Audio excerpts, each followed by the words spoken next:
இருக்கிறீங்களா? இயேசு கிறிஸ்துவின் நாமத்தினாலே உங்களை வாழ்த்துகிறேன். இந்த நாளிலையும் நாம் ஒரு வசனத்தை தியானிக்க இருக்கிறோம். சங்கீதம் 138 அதிகாரம் 3 வசனம். ரொம்ப ஒரு அருமையான வசனம்.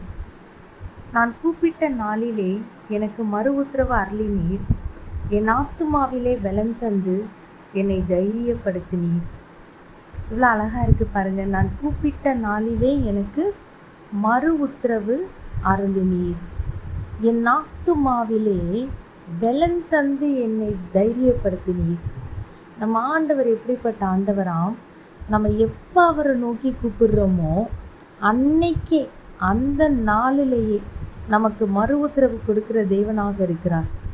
எத்தனையோ நேரத்தில் நம் மனிதர்களிடத்துல நாம் போய் நிற்கிறோம், எனக்கு ஒரு நன்மை செய்யுங்க, எனக்கு இந்த காரியத்தில் எனக்கு ஒரு உதவி செய்யுங்க என்று சொல்லி அநேக நேரத்தில் நாம் மனிதர்கள் நமக்கு நன்மை செய்ய மாட்டார்களா என்று சொல்லி மனுஷனிடத்தில் நாம் போய் நிற்கிறோம்.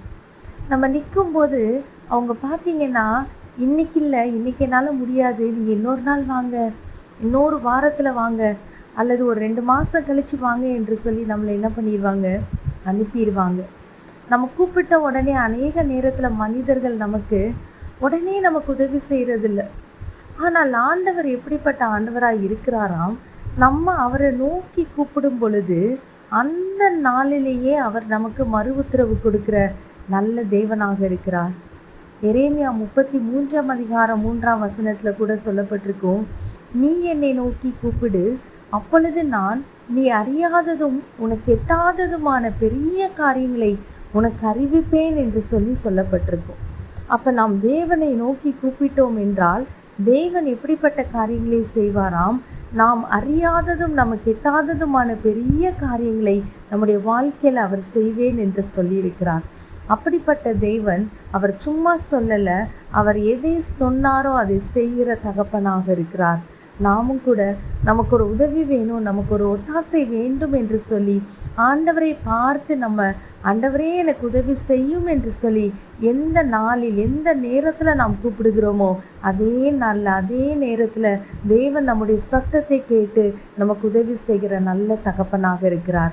அது மாத்திரமல்ல, நம்முடைய ஆத்துமாவிலே பலன் தந்து நம்மை தைரியப்படுத்துகிற நல்ல தகப்பன் அவர். நம்முடைய ஆத்துமா தான் அநேக நேரத்தில் சோர்ந்து போகும். நம்முடைய ஆத்துமா சோர்ந்து போயிருச்சு அப்படின்னா அதுக்கப்புறம் நம்மளால் எந்த ஒரு காரியத்தையுமே செய்ய முடியாது. நம்முடைய ஆத்துமா சோர்ந்து போகும் என்பதை தேவன் அறிந்தனால தான் அவர் என்ன செய்கிறாரு, நம்முடைய ஆத்துமாவிலே பலன் தந்து நம்மை தைரியப்படுத்துகிறார். நம்ம ஆத்துமா சோர்ந்து போகாதபடிக்கு நம்முடைய ஆத்துமாவுக்கு ஒரு பலன் தந்து நம்மை தைரியப்படுத்தி நம்மை நடத்துகிறார். ஆகவே ஒருவேளை இன்றைக்கு கூட உங்கள் ஆத்துமா சோர்ந்து போயிருக்கலாம், உங்கள் சூழ்நிலையை பார்த்து உங்கள் ஆத்துமா சோர்ந்து போயிருக்கலாம், நான் என்ன செய்வேன் என்று சொல்லி தெரியாமல் நீங்கள் திகைத்து தவித்து கொண்டிருக்கலாம்.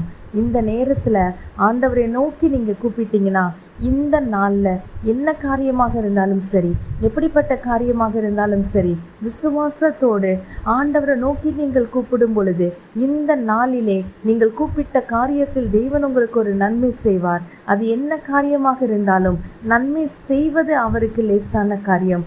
ரொம்ப ஈஸியாக அவர் உங்களுக்கு நன்மை செய்வார். ஆகவே சோர்ந்து போகாதீங்க. இந்த நாளில் என்ன காரியமாக இருந்தாலும் சரி, அந்த காரியம் நடக்குமோ என்று சொல்லி உங்களுக்குள்ளே கேள்வி எழும்பினாலும் சரி, அந்த கேள்வியின் மத்தியிலும் உங்களை தம் மண்டையில் சேர்த்து கொண்டிருக்கிற நல்ல தகப்பனாகிய நம்முடைய ஆண்டவராகிய இயேசு கிறிஸ்துவை நோக்கி நீங்கள் கூப்பிடும் பொழுது, அப்பா எனக்கு உதவி செய்யுங்க என்று சொல்லி நீங்கள் கூப்பிடும் பொழுது உங்கள் சத்தத்தை கேட்டு உங்களுக்கு நிச்சயமாகவே இந்த நாளிலேயே அவர் பதில் கொடுக்கிற நல்ல தகப்பனாக இருக்கிறார். அவர் எப்படிப்பட்ட பதில் கொடுப்பாராம்? நீங்கள் ஆராய்ந்து முடியாத காரியம், உங்கள் அறிவு கேட்டாத காரியம், உங்கள் புத்தி கேட்டாத காரியம், அதிசயமான காரியத்தை உங்கள் வாழ்க்கையில் செய்வார். உங்கள் ஆத்துமாவிலே பலன் தந்து உங்களை தைரியப்படுத்துவார், உங்களை நடத்துவார். ஆகவே சோர்ந்து போகாதீங்க. இந்த நாளில் எந்த காரியமாக இருந்தாலும் அவரை நோக்கி நாம் கூப்பிடுவோமா? கண்களை மூடி நாம் ஜெபிப்போம்.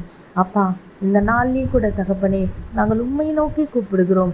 இந்த நாளில் எங்கள் கூப்பிடுதலின் சத்தத்தை கேட்டு எங்களுக்கு பதில் கொடுங்க ராஜா. எங்களுக்கு நன்மை செய்யுங்கப்பா. எங்கள் கண்ணீரை துடைங்க இயேசப்பா. ஆண்டவரே, உண்மையே நம்பி நாங்கள் வந்திருக்கிறோம். கர்த்தர் எங்களுக்கு நன்மை செய்வார் என்று சொல்லி உம்மிடத்துல வந்திருக்கிறோம். எங்கள் சத்தத்தை கேளுங்கப்பா. எங்கள் சத்தத்தை கேட்டு எங்களுக்கு பதில் கொடுங்க. எங்கள் வாழ்க்கையில் நன்மை உண்டாகட்டும். எங்கள் வாழ்க்கையில் இருக்க இந்த உபத்திரவங்கள் மாறட்டும். இந்த பாடுகள் நீங்கட்டும் ராஜா. தேவன் தாமே நன்மை செய்து எங்களையும் எங்கள் குடும்பத்தையும் நீர் வாழ வைக்க போகிற கிருபைக்காக உமக்கு நன்றி செலுத்துகிறோம். உங்கள் கரத்தில் தாழ்த்தி ஒப்பு கொடுக்குறோம் ராஜா. அர்ப்பணிக்கிறோம். நேசிக்கிற இயேசு கிறிஸ்துவின் மூலம் வேண்டிக் கொள்கிறோம் நல்ல பிதாவே. ஆமீன்.